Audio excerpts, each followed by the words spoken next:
Hey everybody, Steve with Tuck and Roll RV Living. Today I'm going to show you something really simple and a quick easy fix if you have a Coleman basement air conditioning unit for a Winnebago. So stick around, I'll be right back.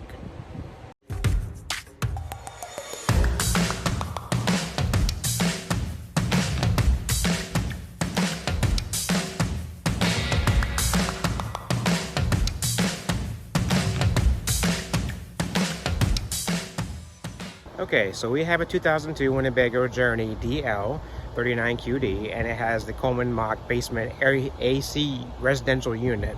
A lot of the Winnebagos back then had this unit. It's a great unit. It cools very nicely.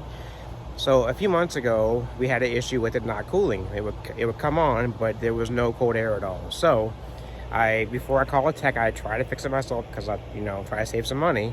And so here's where the unit is, back here on the passenger side, all the way to the rear. It's on right now, so I'm trying to hope you can hear me.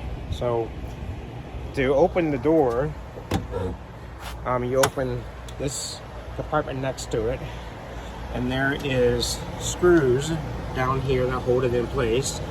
I've already taken the screws off, and there's also screws under here also that hold it in from down below. So once you have it loosened,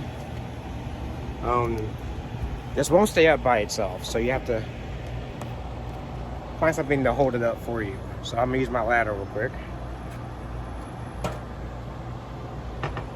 There. So I'm gonna show you. So here's the unit, and right here is where the access panel for the wiring. So I'm gonna take that off.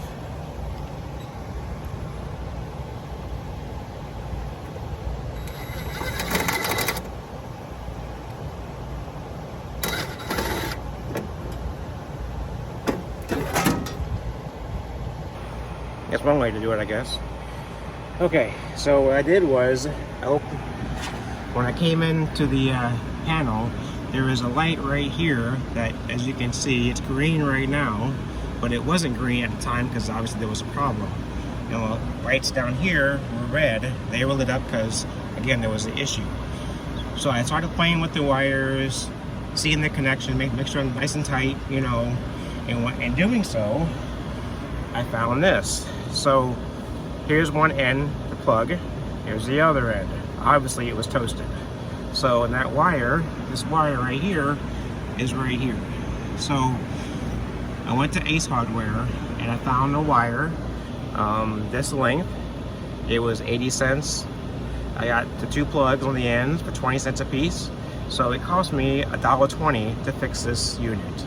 I got back, put it together, plugged it in, and all was good in the world again. So if you have one of these units and you have an issue with the cooling, always check your wire and make sure it's nice and tight. None of the wires are fried because it could be a very easy fix. So thanks for watching. If you like this video, give it a thumbs up, subscribe to my channel, and thanks for watching.